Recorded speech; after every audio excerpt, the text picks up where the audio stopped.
Magandang araw sa iyo, Tito Makoy, at sa lahat na nakikinig sa iyong channel. Naging magkaibigan kami ni Empoy noong college. Kontrahan, pikunan, asaran. Dito kami naging malapit sa isa't isa. Takang-taka nga ang mga katropa namin kung bakit naging magkaibigan kami, gayong wala silang naririnig sa aming dalawa kundi ang kontrahan ng kontrahan. Alam mo, Tito Makoy, hindi ko gaanong mailalarawan kung anong uri ang aming pagiging magkaibigan. Kasi hindi kami yung tipong parang magkapatid. Basta, Tito Makoy, madalas kontrahan ng kontrahan, lalong-lalo na kung nasa tropa kaming dalawa. Ngunit kapag kaming dalawa na lang ang nag-uusap, paminsan-minsan may kontrahan pa rin. Subalit kadalasan dito ay nagkakampihan na kaming dalawa. Ako, Tito Makoy, sariling bahay namin sa lungsod ang aking tinutuluyan. Ako lang ang nakatira rito kasi pangalawang bahay lang namin ito. Ako na rin lang kasi ang hindi pa nagtatapos sa aming magkakapatid. Kasi, Tito Makoy, ako ang bunso sa amin. Ang pinakang bahay namin talaga ay nasa kabilang bayan. Hindi sa pagmamayabang, Tito Makoy. Meron namang kaunting kakayahan ang mga magulang ko. May nyugan kami mahigit din ng 10 ektarya, merong babuyan, at ang ilang bahagi ng nyuga namin sa ilalim nito ay pataniman ng pinya. Dahil sa mag-isa ako sa bahay, madalas nakatambay sa bahay namin itong si Empoy. Paglabas sa eskwela, bago siya umuwi sa kanilang bahay, dito talaga siya tumatambay sa amin. Hanggang sa dumating sa puntong halos sa bahay na rin siya nakatira. Minsan nga, Tito Makoy, siya na ang nagluluto ng pagkain namin. Wala na talagang pag-aalangan. Kasi nga, kaming dalawa lang naman ang nasa bahay. Ako naman, Tito Makoy, tuwang-tuwa kasi kahit papaano may kausap ako. Sabihin pa nating minsan nagbabarahan kami, ngunit hindi boring. Lalong-lalo na kung wala akong gagawin at nagsasawa na rin sa kapanunood ng mga pelikula sa cable TV at pagse-surf sa internet. Si Empoy ay taga rito sa lungsod. Hindi naman gaanong kalayuan ang bahay nila mula sa bahay namin. Alam nyo po, bagamat pareho kami umiinom, ngunit kadalasan pareho kami tinatamad na uminom. Tamang kwentuhan lang talaga ang aming ginagawa sa madalas na pakikitambay sa bahay ni Empoy. Third year college na kami noon, nagkataon na pareho kami mga walang syota. Si Empoy kasi ang kanyang girlfriend, umuwi na sa Batangas City at doon na nagpatuloy ng pag-aaral. Ako naman, Tito Makoy, ang girlfriend ko, kinuha na ng kanyang nanay, isinama na sa Saipan. Sa panahong ito, Tito Makoy, pareho kami ni Empoy nasa lilo period ng aming love life. At dahil na rin sa sinasabi kong halos dito na nakatira sa bahay itong si Empoy, madalas na rin dito siya natutulog, dito nagpapalipas ng gabi. Alam niyo po, itong si Empoy, magalaw na magalaw ito pag matulog. Ang parating pagkakayakap niya sa akin habang tulog kami, naging normal na ito sa akin. Gabi-gabi niya itong ginagawa sa aming pagtulog. Isang araw, mayroong paparating na bagyo, ngunit hindi naman ang lugar namin ang sentro ng tatahakin ng bagyo. Tuloy-tuloy ang buhos ng ulan hanggang sa gabi. Wala nang pasok sa lahat ng eskwela kasi may mga bahagi na ng lungsod ang binabaha. At noong gabi nga, mas lumakas ang ulan, nawalan tuloy ng kuryente. Hindi makapanood ng TV, walang internet, walang magawa. Kaya naman natukso kami ni Empoy na uminom, pampaalis lang ng inip. Tila kasi, Tito Makoy, magdamagan ng walang kuryente dahil nga lumakas talaga ang ulan. Meron pang pabugso-bugsong malakas na kaunti ng hangin. Sa aming pag-iinom, Tito Makoy, pareho kami tinamaan ni Empoy, ngunit hindi naman kami lasing. Hinay-hinay lang at unti-unti ang ginawa naming pag-inom kasi tama lang talagang kwentuhan at pampalipas ng oras. Sa aming pagtulog Tito Makoy, bagamat sinasabi kong normal na sa akin ang nakayakap si Impoy, ngunit ngayon kakaiba.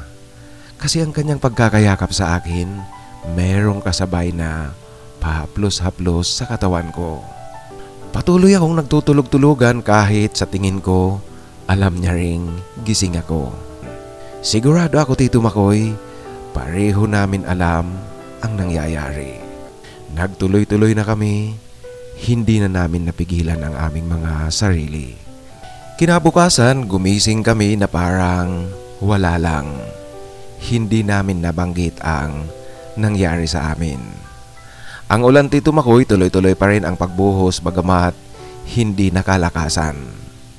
Umuwi si Impoy sa kanila pagkatapos naming kumain ng almusal. At noong gabi Tito Makoy, muli siyang bumalik sa bahay. Tapos na akong maghapunan nang dumating siya. Ang buong akala ko nga hindi siya babalik kasi umuulan pa rin. Sa tingin ko kasi Tito Makoy, gusto niyang muli kaming magkasama sa pagtulog. Kasi tapos na rin siyang kumain ng hapunan nang umalis siya sa kanilang bahay at pumunta dito sa amin. Alam mo Tito Makoy, ako noong gabi bagamat iniisip kong baka hindi siya bumalik, nagluto pa rin ako para sa aming dalawa. Ngunit hindi na kumain itong si Impoy. Dumating kami sa punto na hindi na namin maawat ang aming pakiramdam. Gabi-gabi, kinakailangang magkasama kami at magkatabi sa tulugan. Walang usapang ginagawa, walang pangakong binibitiwan, ngunit iisa sa pagbibigay laya sa tawag ng aming pakiramdam.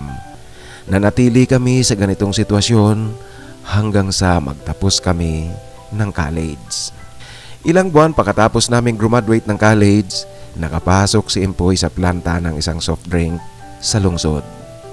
Ako naman Tito Makoy, lumipad papunta ng Malaysia. Sa may Cameron Highlands ako napadpad. Alam mo Tito Makoy, magandang maganda ang Cameron Highlands, para siyang Tagaytay sa Pilipinas.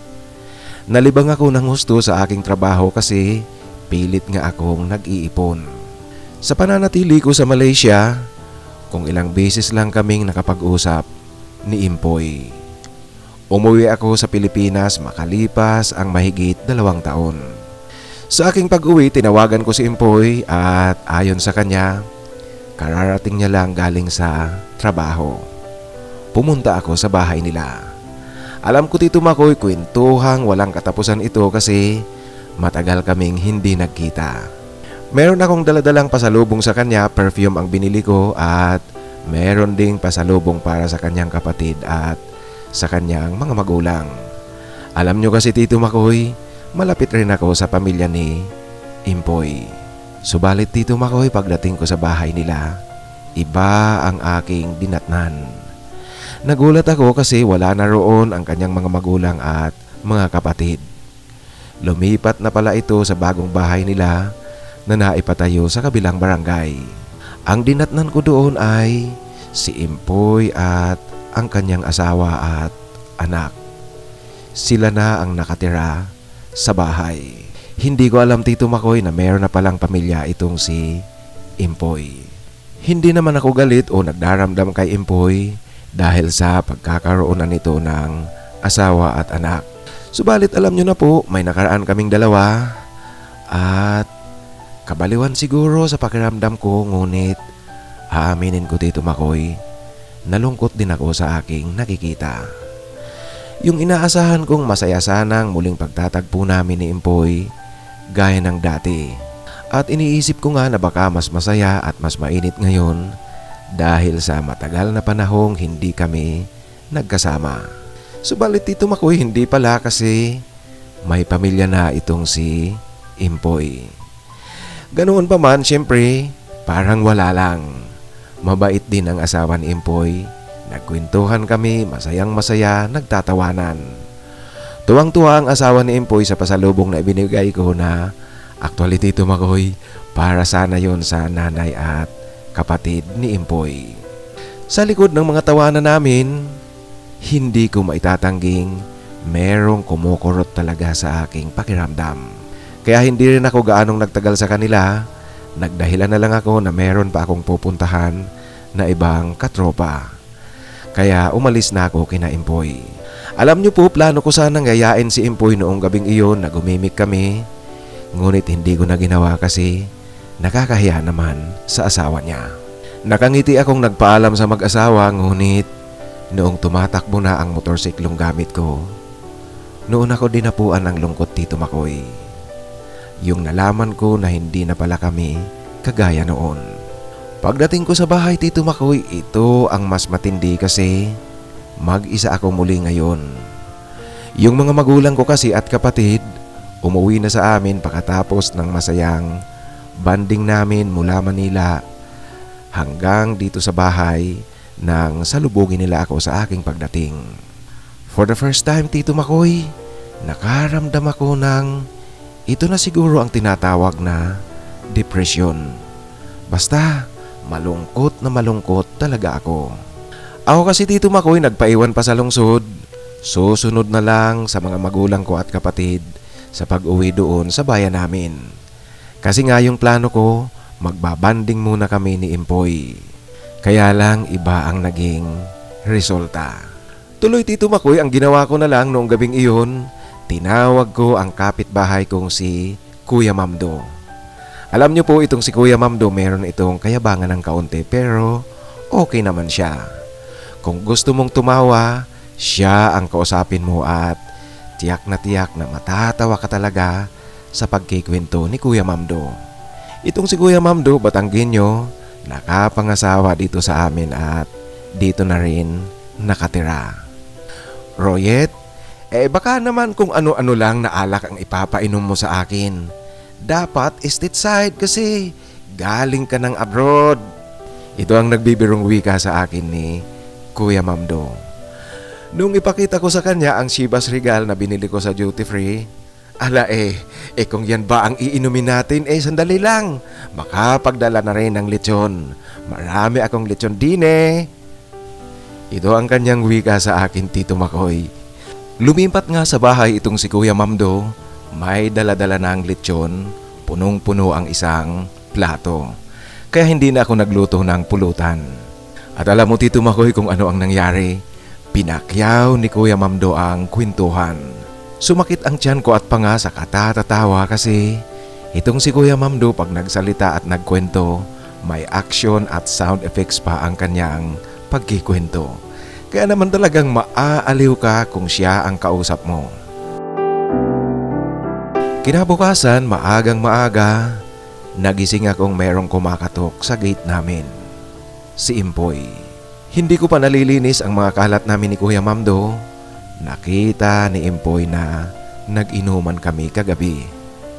Nagbibiro ito na kung hindi ko man lang daw siya patitikimin ng imported na alak.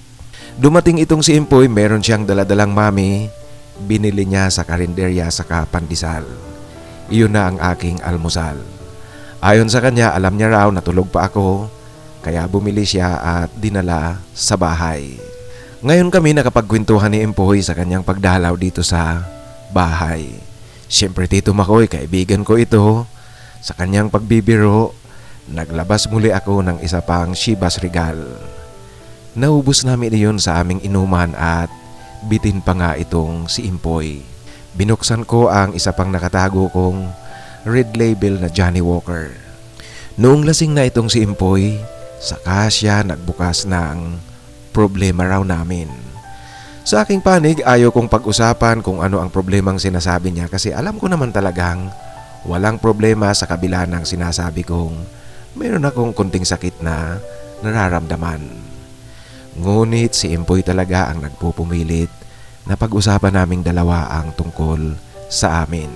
Sinasabi ko nga kay Impoy na natutuwa ako at naiinggit sa kanya kasi meron na siyang asawa at may anak na, meron na siyang masayang pamilya. Subalit ang aking mga sinasabing ito, hindi kinagat ni Impoy.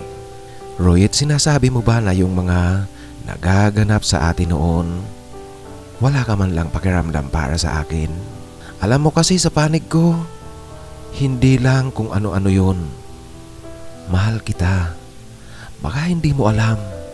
Yung bawat pagniniig natin, hindi yun trip-trip lang. Mahal talaga kita. Totohanan sa akin yung ginagawa kong iyon. Yun nga lang talaga ang medyo nakakapaghinanakit sa panig ko kasi ikaw pala, laro-laro lang ang ginagawa natin.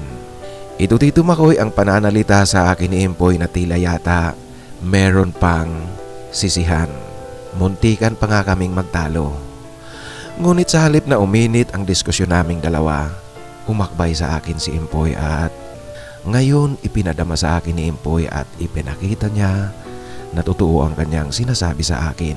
Ayon sa kanya, kahit raw meron na siyang asawa, hindi nawawala ang damdamin niya sa akin. Yung damdamin na nabuo namin noong magkasama kami dito sa bahay. Alam mo Tito Makoy, ramdam ko talaga ang sinasabi sa akin ni Empoy. Muli niyang lininaw sa akin na mananatili kami. Walang nabago at walang mababago sa aming dalawa, liban na nga lang sa meron na siyang asawa at anak. Sinabi rin sa akin ni Empoy na ang lungkot na kanyang dinaranas noong umalis ako, yun ang nagtulak sa kanya para mapilitang manligaw. Hanggang nga sa nagtuloy-tuloy at nakabuo siya ng kanyang pamilya. Tito Makoy, kailangan kong kumilos at hanapin din ang sarili ko. Noong umalis ako sa Malaysia, hindi ko na nirenew ang kontrata ko. 2023, muli akong lumipad, papaalis ng Pilipinas at napunta ako ngayon dito sa Canary Island, Spain. Sa aking paglipad ngayon dito sa Canary, Spain, susubukan at uumpisahan kong bumalik sa dati. At sa tingin ko naman tama lang na gawin ko yung iwaglit ang damdamin ko kay Empoy. Manligaw muli sa babae, mag-asawa at bumuo rin ng aking sariling pamilya. Ngunit Tito Makoy, sa aking pag-alis na ito, lalong umigting ang komunikasyon namin ni Empoy. Kasi halos araw-araw ang kanyang pagtawag sa akin sa Messenger. Hating gabi rito sa Canary Island, dyan naman sa Pilipinas mga alas 7 ng umaga, habang nasa biyahe si Empoy papasok sa trabaho. Lalong-lalo na kung weekend Tito Makoy, matagal na matagal ang usapang ginagawa namin. Palibhasa walang pasok si Empoy at ako rin walang pasok dito kinabukasan. Sa aming pag-uusap, paulit-ulit na sinasabi sa akin ni Empoy na wala raw problema kung bobuo rin ako ng aking pamilya. Ngunit sana naman daw, hindi ito ang maging dahilan para tapusin ko na ang namamagitan sa amin. Sana raw hindi ako magdesisyon na tuluyang manirahan dito sa Canarias, Spain. Palagi niyang sinasabi sa akin Tito Makoy na kahit meron na siyang asawa, meron ng pamilya, ngunit mahal niya pa rin ako. Tuloy Tito Makoy, hindi ko magawa-gawa ang aking planong bumuo rin ng aking sarili. Kasi Tito Makoy, baliw naman yata ako. Kahit alam kong mali at mahirap ang sitwasyon namin, ngunit hindi rin maalis-alis sa isipan ko itong si Empoy. Lalo pa't palaging punong-puno ng damdamin ang kanyang pananalita sa aming pag-uusap. Alam niyo po, pwede rin naman sanang hindi ko nasagutin ang mga tawag sa akin ni Empoy, tuluyan nang umiwas sa kanya. Ngunit Tito Makoy, alam niyo po, natatakot ako na baka kung ano ang gawin nito, kung ano ang mangyari kay Empoy. Alam niyo kasi Tito Makoy, kahit na magaling mang-asar itong si Empoy, yung mga pang-aasar niya sa akin noon, ngunit malungkuting tao ito. Ang kinakatakutan ko, baka ma-depress kung bigla ko na lang puputulin ang aming komunikasyon kung hindi ko na siya kakausapin. Ayoko naman Tito Makoy na maging dahilan kung anumang masamang mangyari sa kanya. Alam nyo na, baka mag-suicide ito. Hindi tayo nakakasiguro Tito Makoy dahil sa pagkakakilala ko kay Empoy kung nalulungkot ito, kung dinadapuan ng kalungkutan. Iyan ang mga sitwasyon na tinitingnan ko, liban din sa hindi ko maitatangging mahal ko rin nga pala talaga si Impoy. Ewan ko po ba Tito Makoy, kasi kabaliwan rin ang namumuo sa aking isip at pakiramdam. Alam niyo po, sa susunod na taon plano kong magbakasyon, ngunit nagdadalawang isip kung uuwi ba ako o hindi. Subalit Tito Makoy, sa panay-panay na pag-uusap namin ni Impoy, tila yata mas nananaig ang uuwi ako sa Pilipinas. Magkikitang muli kami ni Impoy. Pagdugtungin ang aming mga damdamin na namamagitan sa aming dalawa. Ito'y sa kabila ng kasalukuyang katayuan na meron ng pamilya itong si Impoy. Bahala na nga Tito Makoy kung ano ang aking magiging pinal na desisyon pagdating ng oras, pagdating ng susunod na taon. Hanggang dito na lang po ang aking kwento. Sana piliin nyo at sana magustuhan ng iyong mga taga-subaybay.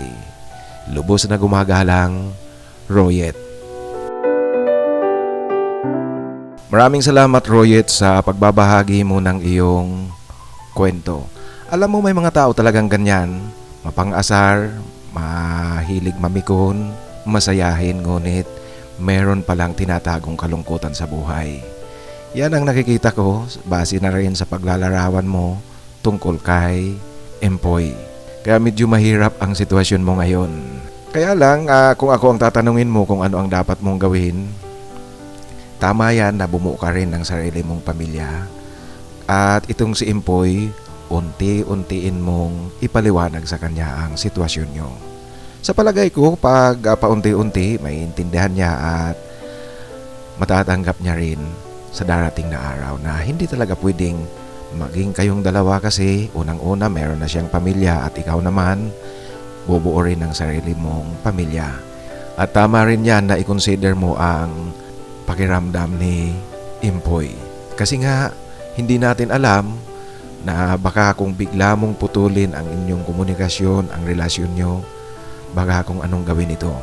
Alam mo yung mga ganyan, pag meron tayong mga nakikitang indikasyon sa isang tao na yung para bagang madaling ma-depress, yung mga taong madaling ma-depress, yun yung may mga tendency na mag-suicide. May mga suicidal tendency yan. Hindi natin pwedeng i-discount ang ating nakikitang ganyan sa ating mga kaibigan, sa mga taong malapit sa atin. Sa muli, Royet, maraming salamat sa pagbabahagi mo ng iyong kwento at ingat palagi dyan sa Canaria, Spain. Ngayon mga kaibigan, sa ating shout out kay Asian Calypso.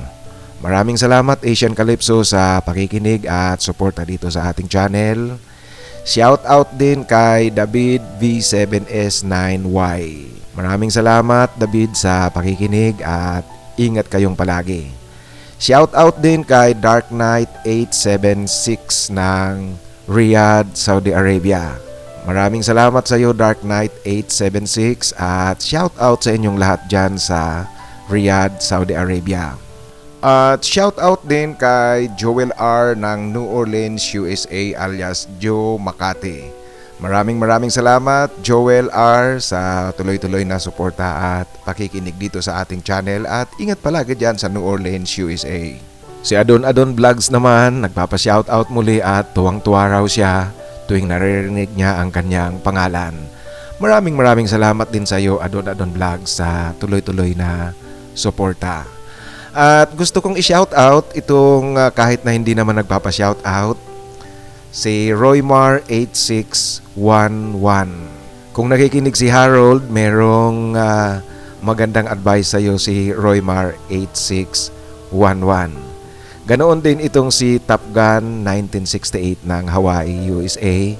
Meron ding magandang ideyang ibinibigay sa iyo Harold. Kaya basahin mo ang mga comment sa kwento mo. Meron kang mga magagandang ideya talagang makukuha sa mga comment ng ating kasamahan. Kaya i-shoutout ko rin si Top Gun 1968 ng Hawaii, USA. Maraming salamat Top Gun 1968. Si Severino Pabo ang ating kasamahan sa Isabela yata ito, si Severino Pabo. Naghahanap rin siya ng kaibigan na yung makakachat lang, makakausap. Kaya yung mga interesadong makipag-usap, makipag-chat, si Severino Pabo naghahanap ng kaibigan, yung makakausap lang. Sa inyong lahat mga kaibigan, maraming salamat sa tuloy-tuloy na pakikinig at tuloy-tuloy na suporta dito sa ating channel. Yung mga gustong magpa-shoutout sa muli po, laging isulat sa pinakahuling upload ko para siguradong mabasa ko yan at ma-shoutout ko kayo sa sunod na upload. At sa gusto namang magbahagi ng kanilang kwento, ipadala lang po sa aking email titomarcos@yahoo.com at titomarcos@gmail.com. Maraming salamat po sa inyong lahat. Ingat palagi at sumainyo sana ang biyaya galing sa itaas.